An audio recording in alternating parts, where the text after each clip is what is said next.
तो जय हिंद किसान भाइयों, कैसे हैं आप लोग। आज हम बात करने वाले हैं जो धान की आप रोपाई करने जा रहे हैं। उस समय आप धान की रोपाई में मेहनत तो बहुत करते हैं पर आपको अच्छा उत्पादन नहीं मिलता है और आप रोपाई करते समय कुछ 5 गलतियां ऐसी कर देते हैं कि आप उसको बाद में आपको देखेंगे उत्पादन में कमी लाता है। तो हम आपको ऐसी 5 गलतियां आज बताएंगे जो आप करते हैं, उसका निवारण भी आपको बताएंगे।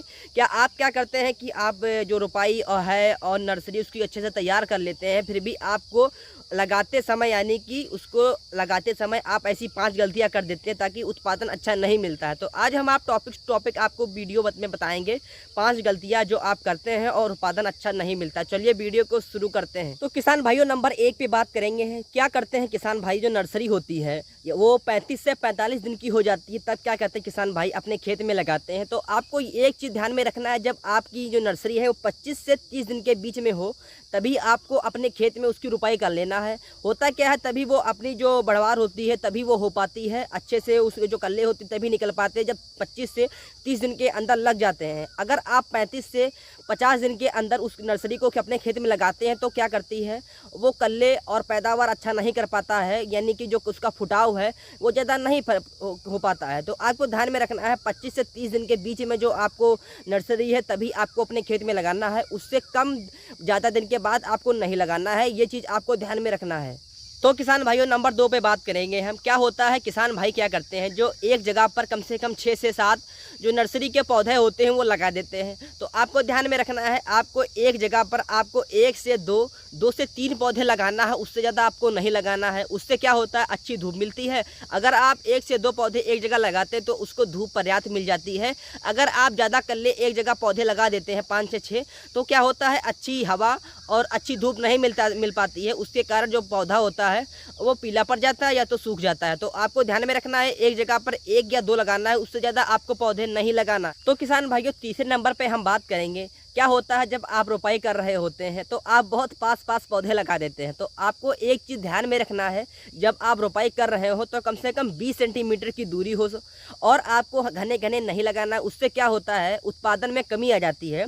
तो इससे बहुत ज़्यादा जब उत्पादन हमारा होता है तो उस समय जो अगर पास में लगाते हैं तो आपको जो क्या होता है, जो धान का कल्ला होता है वो ज़्यादा बढ़ नहीं पाता है और उत्पादन कम देने लगता है। तो आपको क्या करना है ना, 20 सेंटीमीटर की दूरी में रख के आपको रोपाई कर लेना है।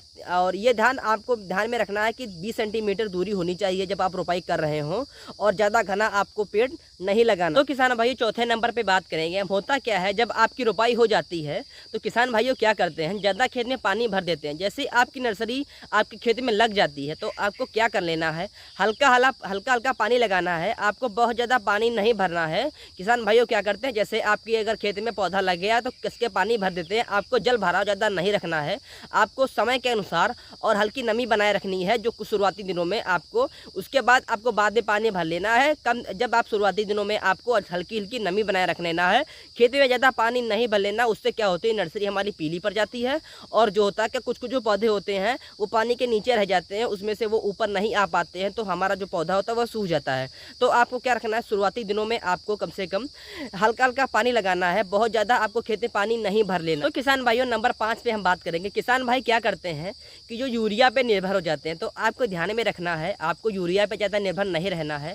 अन्य संतुलित खादों का प्रयोग कर लेना, जैसे कि नाइट्रोजन हो गई, पोटास हो गया है, फास्फोरस हो गया है, इन सभी खादों का प्रयोग कर लेना है। हमेशा आपको यूरिया पे निर्भर नहीं रहना है, क्योंकि यूरिया जो बहुत ज़्यादा अगर खेत में डालते हैं तो वो खेत के लिए नुकसान भी हो सकती है। तो आपको ध्यान में रखना है, आपको सिर्फ यूरिया पे निर्भर नहीं रहना है। पोटास हो गया, फास्फोरस हो गया, नाइट्रोजन रहना है, ये सब खादों का प्रयोग करें, सिर्फ नाइट्रोजन पर निर्भर ना रहें। तो किसान भाइयों, मैंने आपको 5 गलतियां बताया है। ये अगर आप 5 गलतियों से बच जाते हैं तो आपको खेत में अच्छा वृद्धि होगी, अच्छा उत्पादन होगा, आपको धान की फसल अच्छी देखने को मिलेगी। तो आपको हमेशा ध्यान रख लेना है, इन 5 गलतियों को आप अपने खेत में उपयोग नहीं कर लेना है। और अगर वीडियो पसंद आया तो वीडियो को लाइक कर लें और चैनल को सब्सक्राइब कर लें।